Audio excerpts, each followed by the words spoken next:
này mày pani dòng đây mình và buồn sang đây thì chết hàng làm ta bảo về cờ rim ring anak buồn sang lại là vật bình tay bạc là hill này cờ bình cột na tọ mừng hạt rẻ to lầm dập nọ này luôn tự bù lại bí bằng pro cắt lại nhập bẩn to lầm là thọc khắp lại nhập hẹp lại chịu lôm thòng áp của mạng nhập hẹp xăm pro nhâm bạc tôi đã bù mày mò sao với địa làm bạc lón cợt lại lên này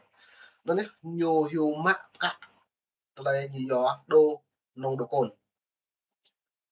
mong đô nồng độ cồn nhưng bạn là đồ kẹo lại hiền bằng hiến pháp bằng bộ luật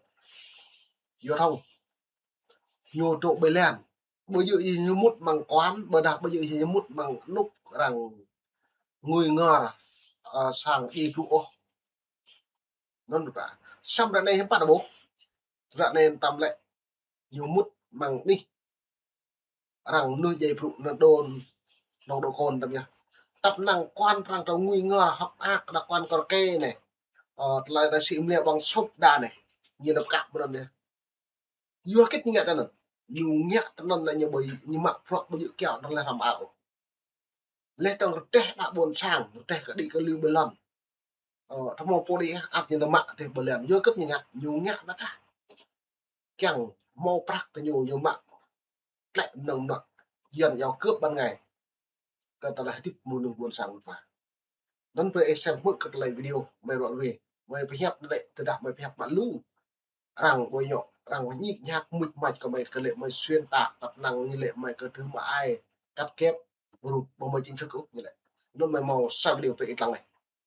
đấy một bạn. Sự việc đang gây tranh cãi, cảnh sát giao thông vào bản thổi nồng độ cồn trong đám ma. Phần 1.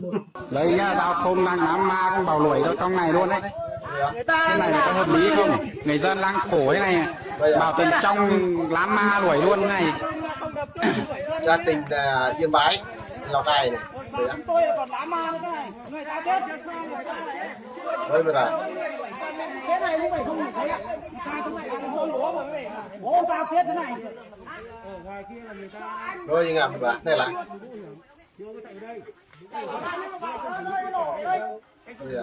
Đâu vậy?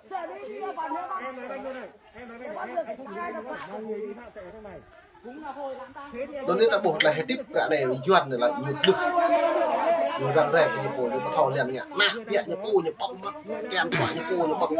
và nhẹ nó lồng nhỉ nặng buồn sang một là ngày một đoạn một bài đây phải hiền là kẹt đây luật giao thông này nhiều xa kẹt để liền đấy cái gì như một bằng buồn sang và nếu bạn lục là dùng cái bay và một quạt với mình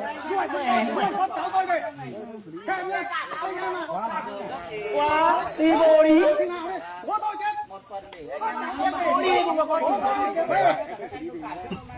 đâu được ạ Này có hợp lý không anh em?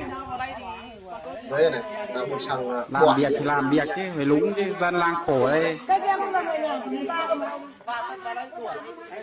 Bảo trong rừng ma này, đám ma này đuổi luôn, cái này hợp lý không? Lườn thì như này. Có bê tông gì không? cho khổ tâm đi.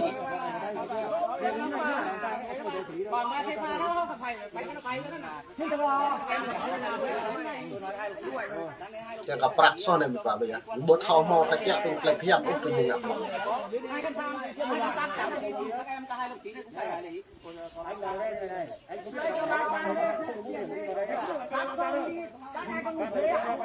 Vào anh em đưa nổ về đây cơ mà quên nổ nhỉ. Hết nổ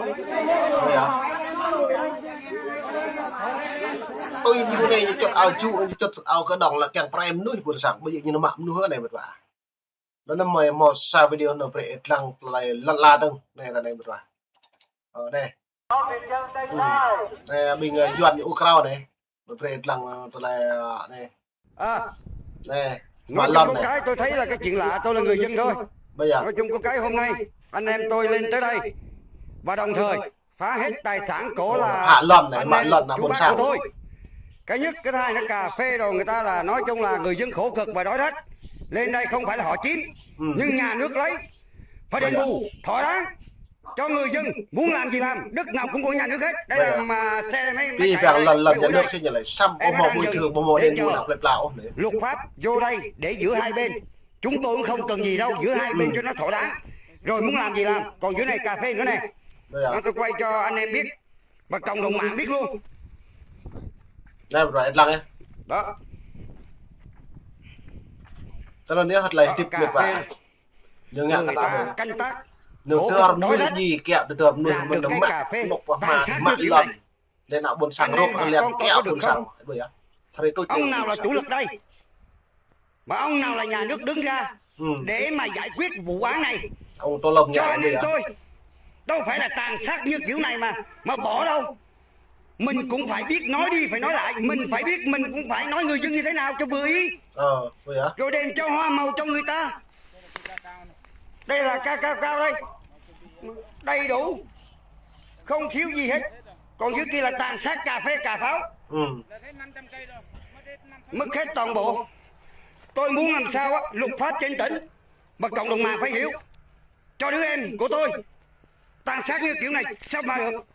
Đó, tôi mong sao cơ quan chức năng vào cuộc gấp và sớm gấp. cơ quan chức năng thì nhiều xe vật vả bởi cái lại bên chỉ là cái chẳng nào không muốn xảy ra gì hết. Đó, hôm nay anh em tôi bức rứt, đi nền bù thì không thấy,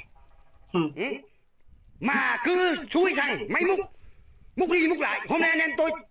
trực tiếp cho máy múc đứng lại để giải quyết. Bất cứ công ty hay tư nhân ai nhảy vào mảnh đất này cũng phải đền bù cho người ta, ít nhiều cho người ta kiếm gạo, mồ hôi xương máu của người ta đây. Tôi xin hết nghe, tôi là người dân, em của tôi là bà con. Xin chào, hẹn gặp lại. Dua to nanya ke pipang pro hạt rẹ mệt vào lại cái buộc hạt rẹ đặt lại nó hiếm bạn đâu hạt rẹ cái nó cũng đã của sang Việt Nam này nhiều lệ hiếm bạn như vậy dập vì nước vì dân phục vụ đây giờ tập năng như là quyền thân đấy phục vụ nhà nước phục vụ vì dân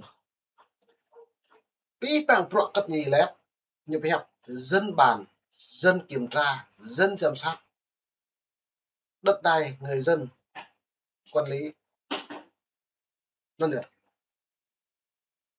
lê trong pi bằng pro nhiều thông qua là bốn sang mà tất cả như các bạn lần bùm lần là nhà nước quản lý xăm nhà nước tuy thu hồi đất qua nhà nước như này chính quyền của nhà nước quá bố bầu chính quyền của người dân đất đai của người dân ước chỉ giờ nó nên nào buồn sang ra này phải buộc tung lời tung club thật vậy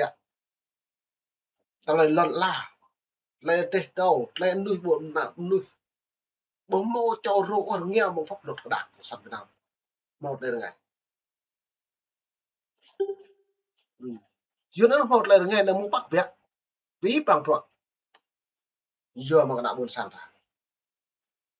nó hay này dấp kring của bộ mà bắt trong Việt Nam làm trong bắt khả này nhà bộ không trừ một ai nhưng đâu hết bình nhẹ từ thiên như mạng từ thiên mà bình cân buồn như mạng cân buồn mà bình mạng phụ hồ như phát phụ hồ mà cứ phụ hồ mà bình phụ trụ ông mộ bây giờ như phát mà như mạng mà lấy cái trụ một lọc nó tuần như mạng rồi kẹo tên luật mới này đặc biệt ông To Lâm này nghe vậy lấy này hiếm bạn nào buồn sang đã bổ như cao mà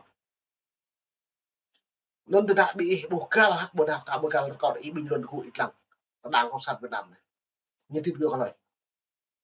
nên được bạc thì đi phi bằng yang buồn sang khắp ý mong đi buông tới bệnh đục lại giật lệ khắp mong tray new free ta khả buồn sang đã ni ra ba là